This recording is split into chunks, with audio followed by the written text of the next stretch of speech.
वाणी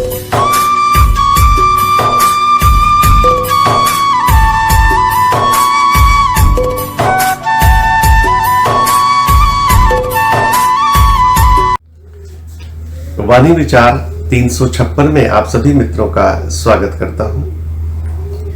ओशो जी के एक प्रवचन में जिक्र है कि एक पिता के दो बेटे थे, एक बहुत ही सुशील और परमात्मा की प्रार्थना करने वाला, मंदिर जाने वाला, और लेकिन दूसरा जो छोटा बेटा था वो शराबी, कबाबी और पता नहीं क्या क्या उसकी हरकतें थी। और फिर एक दिन वो झगड़ा करने लगा और उसने कहा कि मुझे अलग कर दे, मेरे पैसे मुझे दे दे, मुझे आपके साथ नहीं रहना है। पिता ने सोचा कि बाद में झगड़ा होगा, चलो अच्छा है अभी कह रहा है, तो उसने उसके पैसे उसको दे दिए, अलग कर दिया और वो पैसे लेके शहर चला गया। गांव में तो पैसे खर्च करने का कोई ज्यादा चीजें भी नहीं थी, इसलिए वो शहर जाकर फिर वो शराबों में और जुए में और सब हारने लगा। करीब 5-6 साल में उसने सारे पैसे बर्बाद कर दिए। जब एक पैसा भी नहीं बचा तो फिर उसकी नौबत भीख मांगने की आ गई। पहले तो कुछ मेहनत की, उसके बाद भीख मांगना शुरू किया। 3-4 साल उसमें बीत गए। फिर उसने कहा कि गांव चलता हूं, जाके पिता से माफी मांग लूंगा, बड़े भाई से माफी मांग लूंगा।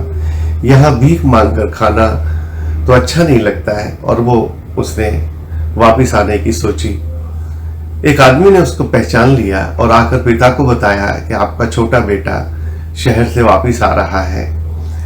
बाप ने बहुत बड़ी पार्टी रखी, पूरे गांव को बुलाया और बहुत बड़ा जश्न मनाने की तैयारी कर ली। बड़े बेटे को जब पता लगा कि घर में पिताजी कुछ तैयारी कर रहे हैं तो वो खेतों से वापिस आया और देखा कोई इतना बड़ा जश्न और इतनी बड़ी तैयारी और ढोल और ये तब। उसने कहा, पिताजी ये क्या है? उन्होंने कहा कि छोटा बेटा वापिस आ रहा है, मैंने सुना है। उसने कहा कि हद हो गई, मैं आपके साथ इतने सालों से रहता हूं और आपने कोई जश्न नहीं मनाया, और छोटा बेटा आज सब बर्बाद करके वापिस आ रहा है और उसका आप जश्न मना रहे हैं, ये तो ठीक नहीं है। आप मेरे बारे में क्यों नहीं कभी आपने सोचा? उसने कहा, आप तो ठीक हो, मेरे साथ सालों से रहते हो, आपकी व्यवहार ठीक है, आपका काम ठीक है, मैंने कभी ख्याल नहीं किया क्योंकि आप सब तरह से संपन्न हो। इसलिए अब छोटा बेटा जो है सब बर्बाद करके वापस आ रहा है, उसका ख्याल रखना है कि वो आकर प्रतिष्ठा पाए और इस गांव में ठीक प्रतिष्ठा से रह सके, इसलिए उसकी तैयारी कर रहा हूं। उसने कहा, पिताजी ये तो ठीक बात नहीं है क्योंकि आप उसकी तैयारी कर रहे हो जो सब बर्बाद करके आया है और मैंने सब कुछ ठीक किया और आप मेरी तरफ कोई ख्याल नहीं करते हो। उन्होंने कहा, ऐसा नहीं है। पिता के लिए दोनों बेटे एक जैसे हैं, पिता के लिए कोई फर्क नहीं। इसे प्रेम कहते हैं, अनकंडीशनल प्रेम।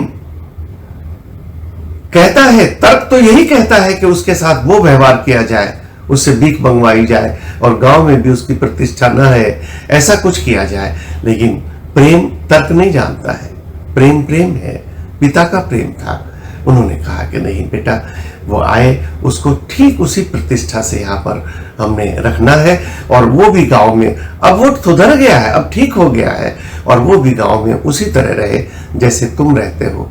यही अनकंडीशनल प्रेम है और इसी में जीना है। धन्यवाद।